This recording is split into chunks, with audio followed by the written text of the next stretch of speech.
empezar a hablar de lo que dice ahí, de trampas para las antenas. Pero antes de hablar de trampas, hablaremos un poco de lo que se llama teoría de circuitos. Veremos lo que es un circuito resonante, en principio, de constantes concentradas, que es una bobina y un condensador. Ya lo decimos aquí en principio, que son dos dispositivos con elementos reactivos, una inductancia y una capacidad. Están dispuestos, se les llama trampa porque están dispuestos en paralelo. En paralelo, cuando el circuito resuena, significa que tanto la reactancia como la inductancia tienen el mismo valor numérico, aunque de signos contrarios. Entonces ofrecen en teoría una impedancia infinita. Entonces, por eso se le llama trampa, porque atrapa cualquier onda que intente pasar a través de ella. No la va a dejar pasar. Cualquier frecuencia, ¿no? La frecuencia de resonancia, la frecuencia a la que está resonando. Los elementos pueden ser en paralelo o también pueden ser en serie. En serie ofrecería un cortocircuito al paso de la frecuencia a la que esté resonando. Pero no es nuestro caso.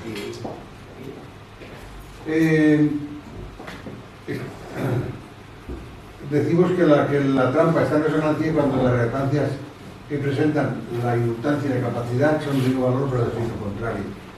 Eso ya lo hemos comentado antes. Esto sería una disposición de una trampa. La trampa tiene, como vemos aquí, un brazo, como está en paralelo, con una bobina y otro brazo con una capacidad. Pero en el brazo de la bobina, además, en la práctica, no en la teoría, sino en la práctica, existe una pequeña resistencia, que es una resistencia ómica pura que ofrece la propia bobina. Esa nos va a hacer un poco de daño, en el sentido de que un circuito resonante paralelo entre las ramas de inductancia y de capacidad se establece la máxima corriente que se puede establecer en ese circuito. De tal manera que el condensador descarga su tensión sobre la bobina y cuando ya la ha descargado toda, según su constante de tiempo, que sería cero, porque no hay falta la parte de R, entonces la bobina descarga sobre el condensador y entonces están indefinidamente cargándose y descargándose. Pero como existe esta resistencia, la intensidad que pasa a través de la resistencia, del brazo bobina-resistencia, ahí hay una pérdida de potencia. Entonces, ¿qué pasa? Que ya no están indefinidamente bailando de bobina a condensador, sino que se produce ahí una onda que se va amortiguando. Empieza la onda grande y luego se va amortiguando. Necesita, para mantenerse un constante, pues que se le vaya metiendo cada X tiempo un impulso para volver a cargar el dispositivo. Bien, esta resistencia, o sea, esta trampa o este circuito resonante paralelo, entre sus bornas ofrece una impedancia. Esa impedancia que ofrece es infinito cuando está, hemos dicho, en resonancia, pero no es infinita cuando no está en resonancia. Cuando no está en resonancia, como dice la teoría de circuitos, nos encontramos con dos reactancias, resistencias entre comillas, en paralelo, que ofrecen una resultante. En el caso de que solo haya dos, el tema es fácil. Sus valores producto partido por la suma, ¿no? Y ese sería el resultante, que podría ser, según la frecuencia en la que estemos trabajando, podría ser o bien de signo capacitivo o bien de signo inductivo. Pero resulta que además de esta, nosotros tenemos que considerar también este otro circuito, que es su equivalente paralelo. ¿Qué significa eso? Significa que la impedancia que presenta este circuito entre sus terminales es la misma que la que ofrece este circuito entre sus terminales. Cuando eso ocurre, los dos circuitos son equivalentes. Uno es equivalente serie y otro es el equivalente paralelo. ¿Por qué decimos paralelo? Porque la resistencia con la inductancia las hemos puesto en paralelo. Tendrán otros valores, los que sean, que los calcularemos, pero el conjunto ofrece la misma impedancia que este. Lo que nosotros podemos estar estudiando el circuito, un circuito paralelo, bajo esos dos aspectos, que queramos de los dos. Bien. ¿Cómo se convierte de uno a otro? Conociendo los valores de este que está en serie, que le llamamos en serie porque esto está en serie, los valores en paralelo son la suma de los cuadrados de la serie partido por la resistencia en este caso. Porque queremos ver la resistencia en paralelo, pues dividimos por la resistencia en serie. Cuando queremos ver la impedancia en paralelo, la reactancia en paralelo, el mismo numerador será y dividiremos por la reactancia en serie. Bueno, en este caso en paralelo. Paralelo no, porque es esta. La reactancia de XL. Esta. La resistencia en serie. Partido por la resistencia. ¿Vale? La reactancia en este caso. Entonces, con estos valores, obtendremos estos dos valores. Va a ser una resistencia, o sea, una intensidad de pérdidas o una potencia de pérdidas. Luego, ese circuito nos va a ofrecer una serie de pérdidas que no nos conviene. Aunque no es demasiada, pero es suficiente como para tenerla en cuenta. Y ya veremos cómo la tenemos en cuenta más tarde. De momento la tendremos en cuenta y sabremos que está ofreciendo en resonancia, la bobina está ofreciendo la máxima pérdida de potencia que puede ofrecer. Vamos a ver, nosotros aquí lo que hacemos a la hora de, como además la impedancia es grande aquí entre sus extremos, nosotros vamos a estar siempre analizando las bobinas de tal manera que sus arrollamientos estén separados, porque podemos hacerlos con arrollamientos juntos, pero no, nosotros vamos a hacerlos separados la misma distancia que su diámetro. De tal manera que el espacio que ocupa una bobina sería su diámetro más la separación. ¿Vale? Pero tengamos en cuenta que luego los calculadores que veremos y tal, yo siempre lo considero así. Lo cual no excluye que podamos hacerlo de otra manera. Pero bueno, es una puntualización. ¿Cómo trabaja? Pues fácilmente. Tenemos un dipolo, tenemos un tramo interior, un dipolo, instalamos unas trampas, tanto en uno como en otro, resonantes a una frecuencia determinada y continuamos con el dipolo y continuamos con el dipolo hacia el tramo exterior. El tramo interior será un dipolo que resuene a la frecuencia más alta de las dos que queremos, ¿vale? Muy bien.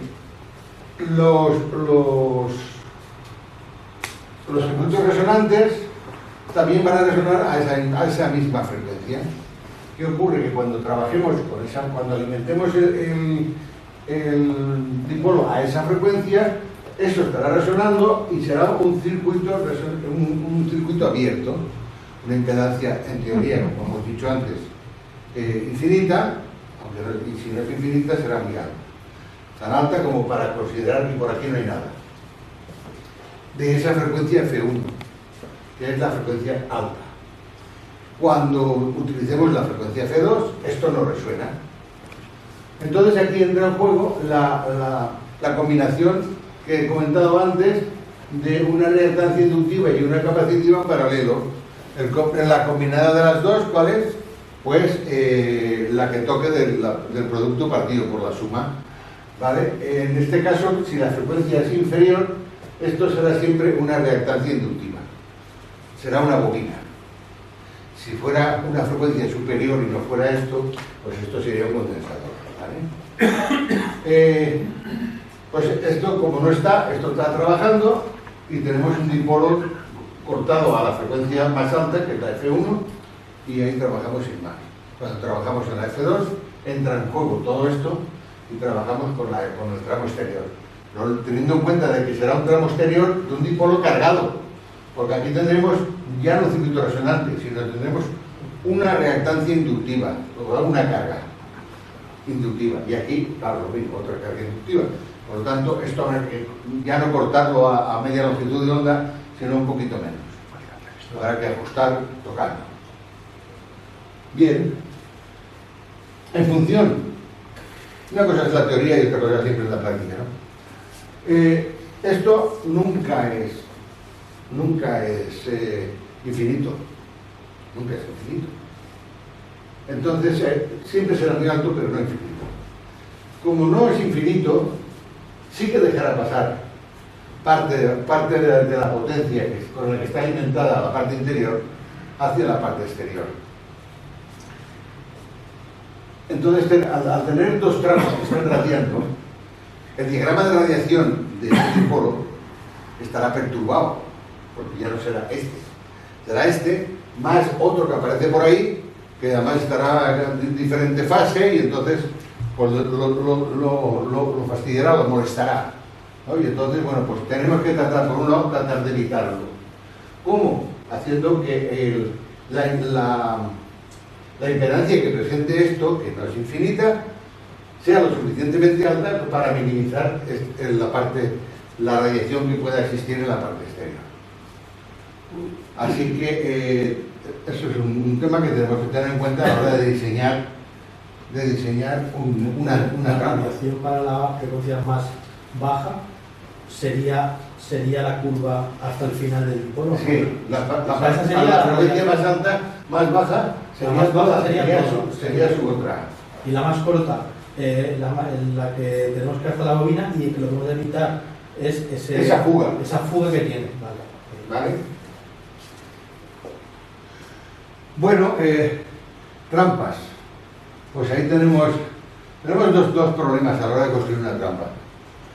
Ahora ya no tanto, pero antes me era bastante complicado. Y era que como la tensión que hay entre extremos del circuito resonante, la tensión es muy alta, necesitábamos condensadores que aguantaran mucha tensión. Aquí vemos todos los que habían antes eran los de porcelana.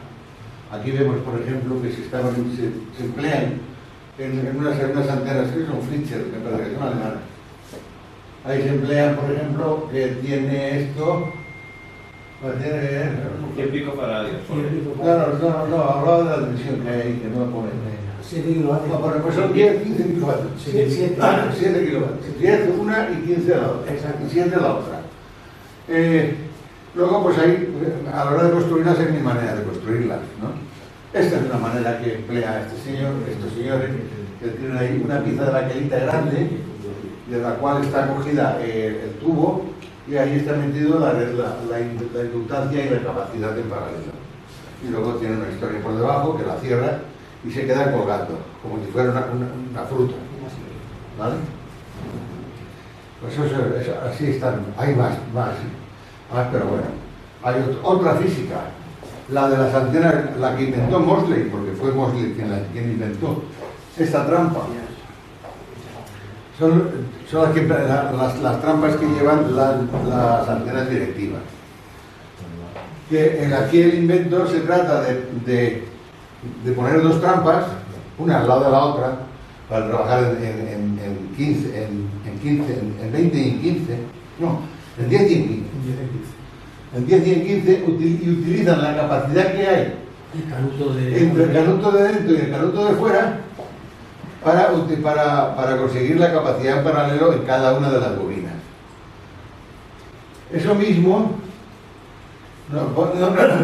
también vamos a encontrar un diseño muy curioso, que es este, que por cierto Tomás tiene hecha una de estas.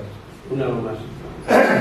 En el que emplean una placa de cobre, o puede ser metálica, y las dos bobinas para las dos frecuencias, que utiliza la capacidad del hilo entre el hilo y la placa de una y de otra. Aquí, por ejemplo, esta que sería la de 20 metros seguramente, o la de 40, no lo sé. Esta pues no coge toda la placa porque no es necesario toda la capacidad. En fin, está cortada la medida y está jugando a eso. Y esto, pues aquí hay, por ejemplo, unas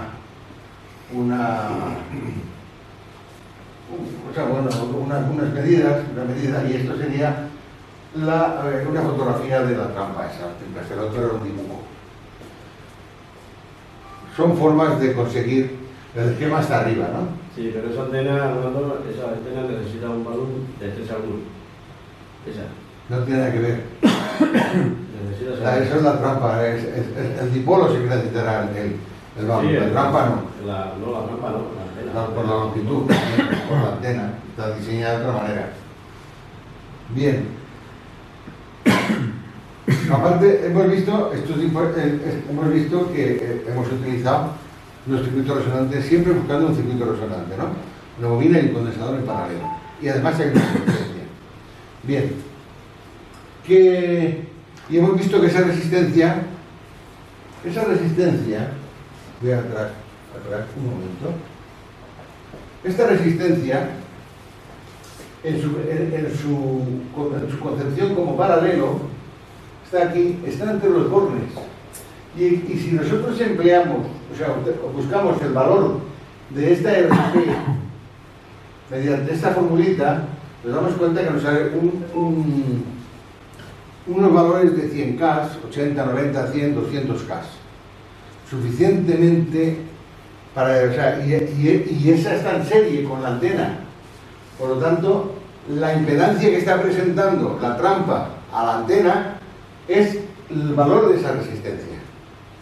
Tendremos que tenerlo en cuenta también. Vale. Tendremos que tenerlo en cuenta. Y por eso es interesante el ver eso. Y bueno, y esa resistencia hemos dicho que ofrece pérdidas. Pero hemos dicho también que hay otro tipo de dispositivos. Por ejemplo, en vez de poner esa trampa que resuena a una frecuencia determinada, en cada brazo, podemos poner lo que llamamos una trampa intermedia. ¿Qué pasa? ¿Cuál es esa trampa intermedia? Es una trampa que hemos diseñado nosotros que no resuena a ninguna de las dos frecuencias. Es una trampa que hemos diseñado nosotros cuya frecuencia de resonancia es la media geométrica de las dos frecuencias que empleamos. La media geométrica es la raíz cuadrada del producto. O sea, si queremos hacer una trampa intermedia y para trabajar en 14 y en 28, ¿a qué frecuencia tendremos que hacer la trampa? Esa trampa resonante.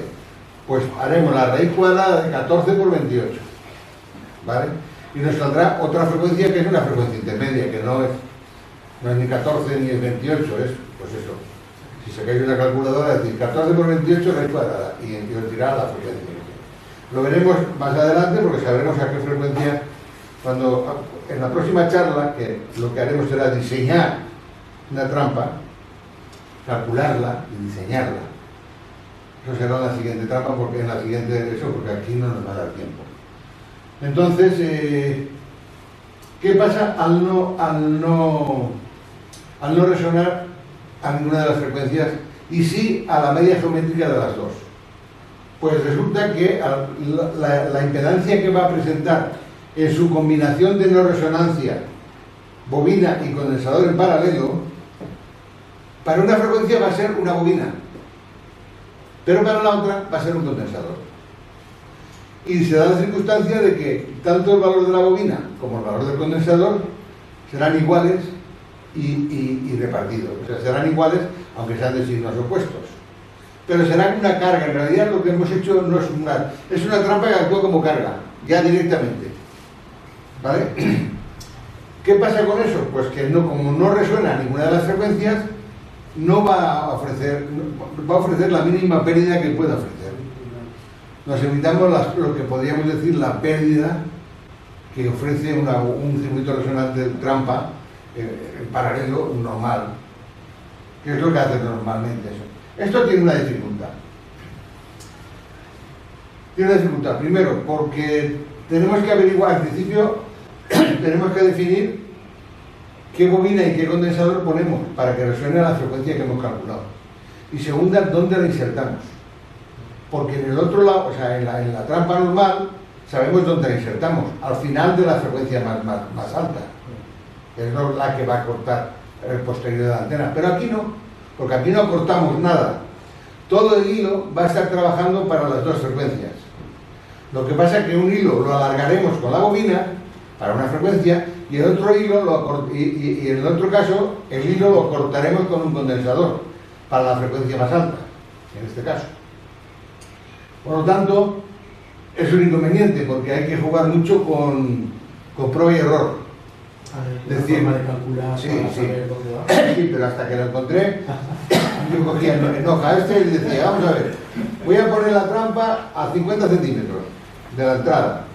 Y calculaba todo, y para la primera trampa, o sea, para una de las frecuencias, sí, porque la calculaba y decía, para esta tal, me daba cero reactancia de entrada, que estaba en resonancia.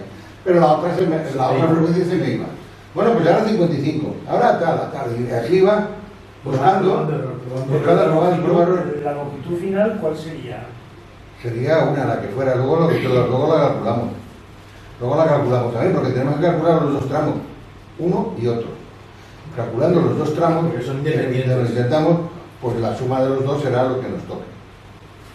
¿Qué ocurre? Pues que entonces, ahí hay una historia. Pero al hacer el calculador en una hoja Excel, ya a partir del 16, del 2016, por ejemplo, el Office 2016, hay una función que se llama Solver. Esa función Solver te hace ese trabajo.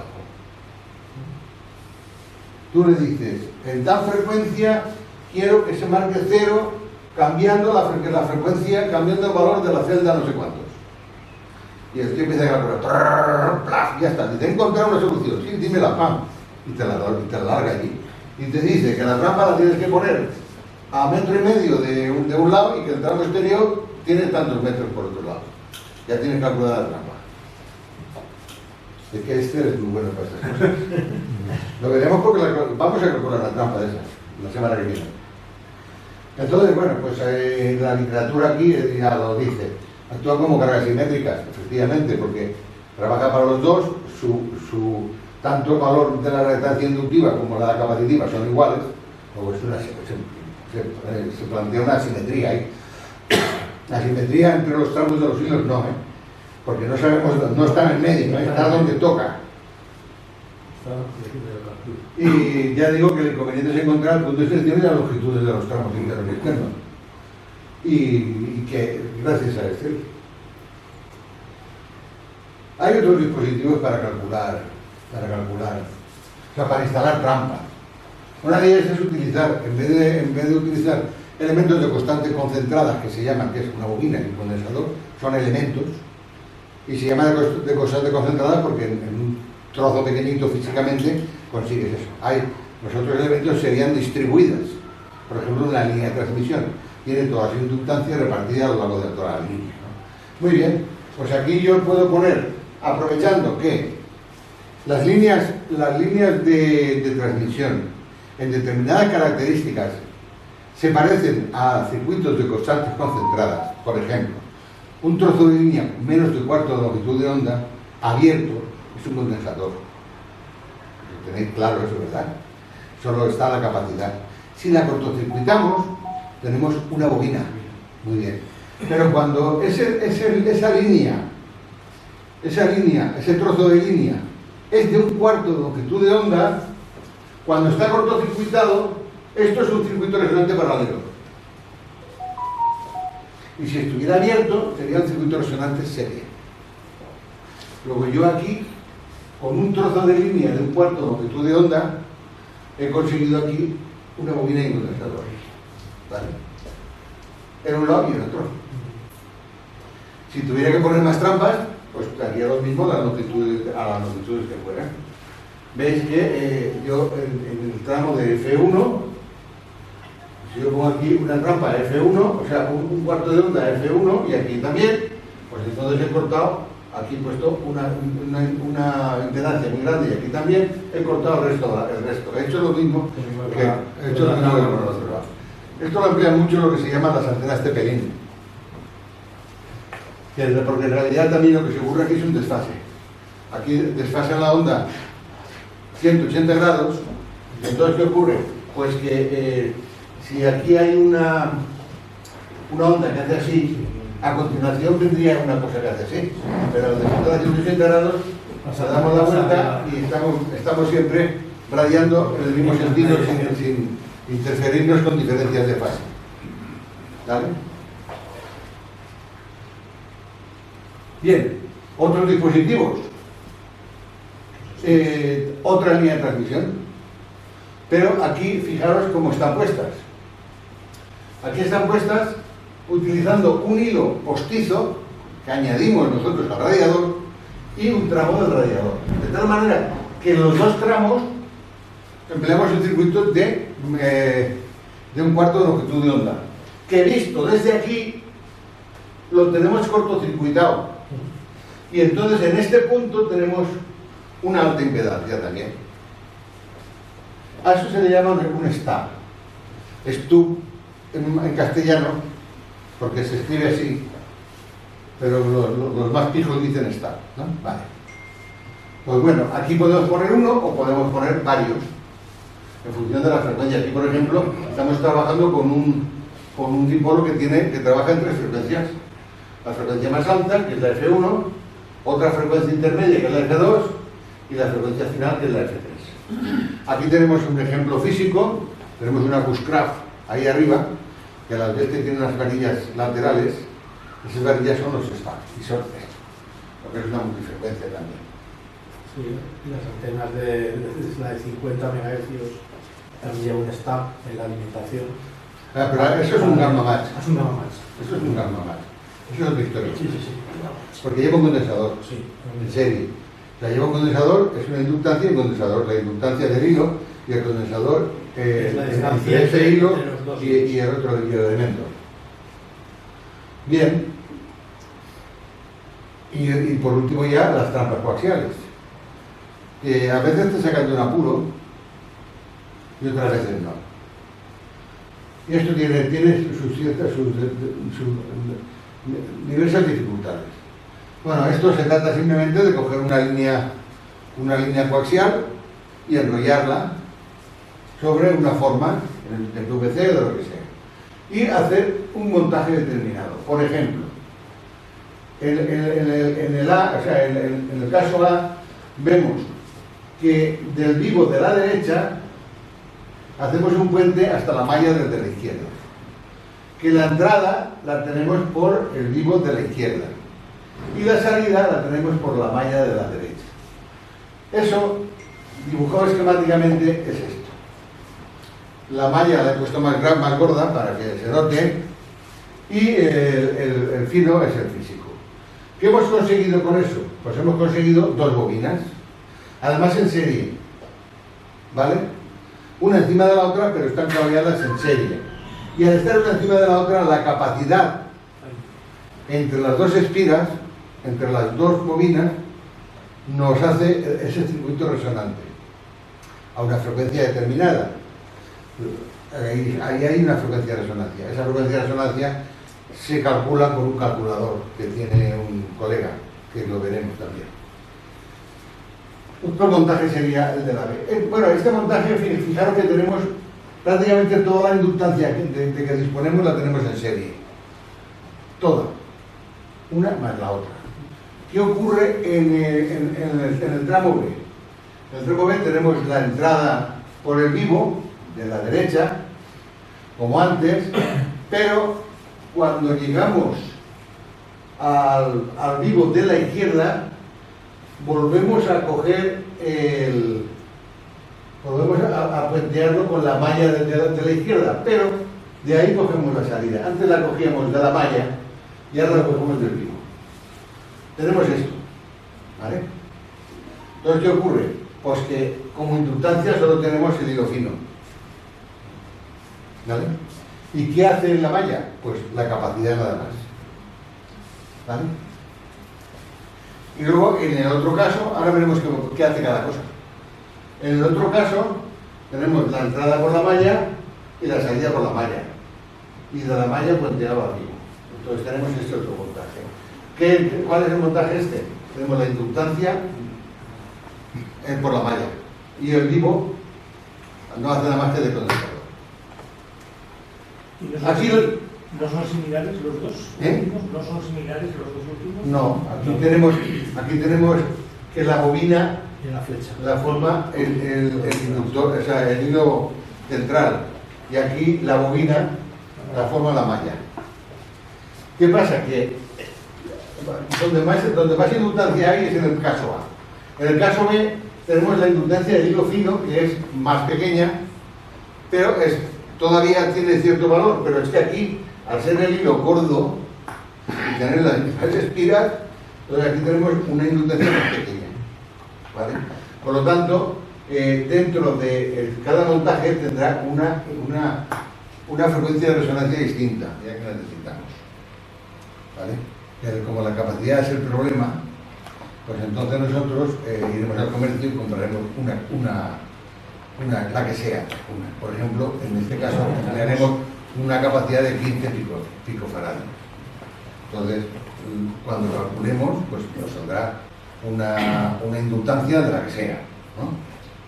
Habría que calcularlo, entonces, con 4 microamperes. Ya sabemos que la bobina como es. Y una vez los datos de esa bobina nos van a dar una serie de datos posteriores, me estoy adelantando, que nos va a hacer analizar y darnos cuenta de qué bobina vamos a fabricar. Y entonces veremos si nos interesa o no. ¿Por qué? Pues porque a lo mejor tiene un Q demasiado alto, porque o lo tiene demasiado bajo, o tiene una resistencia en serie demasiado alta que sé que luego va a ser más alta. En fin, hay una serie de parámetros que eso ya, en la experiencia nuestra, nos dirá cuál es la bobina, o sea, cuál es la combinación LC que más nos interesa. Pero eso lo veremos ya la semana que viene, porque ahora ya no da tiempo. Ya me he chupado la hora y 10 minutos.